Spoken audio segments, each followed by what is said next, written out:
हिंदू धर्म में सबसे बहुत चर्चित पुस्तक के खिलाफ आज सपा नेता स्वामी प्रसाद मौर्य ने बयान दिया है। उसको लेकर तमाम तरह की जो है टिप्पणियां और तमाम आलोचनाएं शुरू हैं। हमारे साथ कन्नौज में मौजूद हैं कांग्रेस पार्टी के पूर्व जोनल प्रवक्ता विवेक नारायण मिश्रा जी। हम बात करेंगे और जानेंगे जिस तरह से स्वामी प्रसाद मौर्य ने बयान दिया है वो कहाँ तक सही है और कहाँ तक गलत है। जी बहुत बहुत धन्यवाद हमारे साथ जुड़ने के लिए। सर, आपने एक बयान सुना होगा सपा नेता स्वामी प्रसाद मौर्य जी का। उन्होंने रामचरितमानस पर कई सवाल उठाए हैं। उन्होंने कहा है कि रामचरितमानस में शूद्रों का अपमान किया गया है। किस तरह देखते हैं ऐसे बयान को? देखिए, ये रामचरितमानस पे इस तरह का बयान, चाहे स्वामी प्रसाद जी हों या कोई भी हो, ये एक सिर्फ सस्ती लोकप्रियता पाने का एक बयान है। क्योंकि रामचरितमानस एक ऐसा ग्रंथ है जो दुनिया के 136 देशों में जिसका मान्य है, और कई ऐसे देश हैं जहाँ पे उसके आधारित रामलीला होती है, और एक सर्वमान्य ग्रंथ है वो। और उस ग्रंथ में अगर कोई उसको समझ नहीं पा रहा है तो ये उसकी अज्ञानता है। ये उनकी समझ की भूल है, ये उनकी अज्ञानता है ये।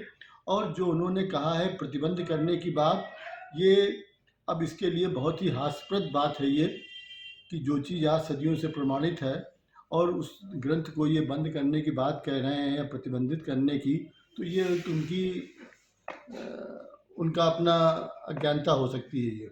दूसरी बात आपने देखी कही कि रामायण को वो समझ न पाए। मेन बात होती है कि एक चीज़ के कई अर्थ लोग निकाल लेते हैं, तो स्वामी प्रसाद जी उसके सही तरीके से रामायण को समझ नहीं पा रहे हैं। रामायण में ऐसा कुछ नहीं दिया गया है कि शूद्रों को खाली उसमें कितना भी ज्ञानी हो। शायद स्वामी प्रसाद जी भूल गए कि वो भारत देश है जहाँ पे एक मैं बहुत छोटी सी बात कह रहा हूँ कि जात ने पूछो साधु की, ये हमारे यहाँ कहा जाता है। जो साधु है उसकी जात नहीं पूछी जाती है। जो विद्वान है, जो काबिल है, जिसके कर्म अच्छे हैं, जो कर्मों से सात्विक है, वो उसकी जात नहीं पूछी जाती है। ये एक संस्कार है। लोग कहते हैं, आप देखिए आम तौर पर लोग कहते हैं कि तुम बड़े पंडित बनते हो। ब्राह्मण अपने कर्म से आदमी होता है, ब्राह्मण जात से ज़्यादा कर्म से होता है। अगर वो ब्राह्मण कर्म उसके नहीं है तो वो पूज्य नहीं हो सकता है ये। तो इसलिए स्वामी प्रसाद जी का एक बयान एक सिर्फ एक ये लोकप्रियता पाने के लिए है। अब वो समझ नहीं पा रहे रामायण को, तो वो कह रहे हैं रामायण बंद कर दो। अब ये उन जैसे नेता को तो शोभा नहीं देता इस तरह की बात करना, कि अगर हम किसी व्यक्ति को समझ न पाएँ तो वो व्यक्ति खराब हो गया इसके माने। ये तो वही बात हुई है। तो आज उनको चाहिए कि वो इसके लिए माफ़ी मांगे, पूरे देश से माफ़ी मांगे वो, कि कोई भी धार्मिक ग्रंथ हो, उस धार्मिक ग्रंथ के लिए इस तरह से उसकी व्याख्या करना हम समझ नहीं पा रहे हैं, हम उसको अच्छे तरीके से उसका हम नहीं बात को कह पा रहे हैं, तो हम उसका इस तरीके से अपमान न करें, ना प्रतिबंधित होने की बात करें, और ना ही उसमें कोई हम उसको उसमें संशोधन की बात करें, जो कि संभव नहीं है। लिहाजा स्वामी प्रसाद जी को इसके लिए माफ़ी मांगनी चाहिए। क्या लगता है ऐसे बयानों पे जो है रोक लगनी चाहिए? ये कौन रोक लगाएगा? किससे उम्मीद करते हैं आप लोग लगाने की? आप ही बता दीजिए।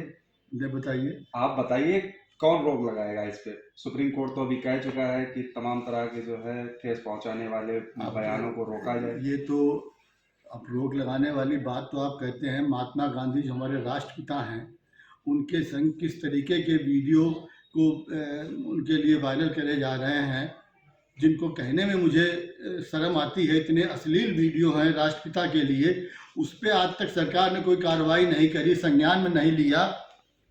तो ये तो सत्ता निर्माण वाले लोग हैं। किसको आप जिम्मेदार ठहराते हैं, ऐसे बयान देने वाले नेताओं को या मौजूदा सरकार को? इस तरह के जो बयान दे रहे हैं ये उनकी मानसिक स्तर को बताता है, ये उनकी अज्ञानता है, और इसके लिए उनको अपनी भूल स्वीकार करनी चाहिए और माफ़ी मांगनी चाहिए। नहीं, सरकार को कार्रवाई करनी चाहिए या नहीं? सरकार से तो हमें कार्रवाई की ऐसी उम्मीद नहीं है कि सरकार कार्रवाई करे जब वो राष्ट्रपिता के साथ इस तरह के जो वीडियो नेहरू जी पे, गांधी जी पे आते रहते हैं, इतने अश्लील वीडियो आते हैं जिनको कि शायद एक कोई भला आदमी कहने में जिसको वो होता है उस तरह के वीडियो, लेकिन उसको भी आज तक सरकार ने संज्ञान में नहीं लिया। तो ये कोई कार्रवाई की बात नहीं है, ये आदमी के एक धर्म हुआ, ये आदमी की व्यक्तिगत चीज़ है। आज स्वामी प्रसाद जी ने ये बात कही है तो ये उनकी मानसिक कमी को दर्शा नहीं पाए हैं और उस ग्रंथ को वो खराब बता रहे हैं। ये बहुत बड़ी बात है, इसके लिए उनको पूरे देश से माफी मांगनी चाहिए। ये एक किसी धर्म विशेष की बात नहीं है, ये सभी धर्मों का इसमें अपमान है। ये उसमें कुछ चौपाइयों का उन्होंने जिक्र किया है अपने बयान में कि कुछ चौपाइयों में ऐसा है कि जिसमें शूद्रों का अपमान किया गया। क्या लगता है आपको, उन्होंने जो है चौपाई सारी पढ़ी होंगी? ये वही बात है कि अगर हम किसी को समझ नहीं पा रहे हैं, जैसे कुछ दिन पहले भी इस तरह की बात कुछ लोगों ने कही थी, एक सस्ती, ये सिर्फ एक सस्ती लोकप्रियता पाने का एक तरीका है ये, और इसके अलावा कुछ नहीं है। ढोल गंवार शूद्र पशु नारी, ये सब ताड़ना के अधिकारी। अब इसका अर्थ इस तरीके से लोगों ने गलत अर्थ लगाया और क्या क्या बात कही, पन्ने फाड़ दिए उसके। क्या उस पन्ने के फाड़ देने से रामचरितमानस की कोई उपयोगिता कम हो गई, या उसका जो एक जो पूज्य था ग्रंथ, जो हमारा आदरणीय ग्रंथ था, वो उसमें कोई फर्क आ गया? ये सिर्फ आदमी अपनी अज्ञानता उन्होंने दिखाई पेच फाड़ के। तो उसी तरीके से कोई भी अगर चौपाई उनको लग रही है तो वो चौपाई ये उनकी अज्ञानता है। मैं फिर दोहरा रहा हूँ, जिसको वो समझ नहीं पाए उनको अपनी भूल सुधार करनी चाहिए और इस महान रामचरितमानस के प्रति अपना आदर प्रदर्शित करें और माफ़ी मांगें। फिर मैं दोहरा रहा हूँ। चलिए, बहुत बहुत धन्यवाद हमारे साथ जुड़ने के लिए। हमारे साथ मौजूद थे प्रदेश जोनल प्रवक्ता विवेक नारायण मिश्रा जी कांग्रेस से। उनका सीधे तौर पे कहना है जो स्वामी प्रसाद मौर्य ने बयान दिया है उस पर देश से माफ़ी मांगनी चाहिए और किसी भी धर्म के खिलाफ किसी भी तरह की कोई टिप्पणी नहीं करनी चाहिए। इस पे सरकार को भी रोक लगानी चाहिए। KN Live 24 के लिए आलम कुरैशी।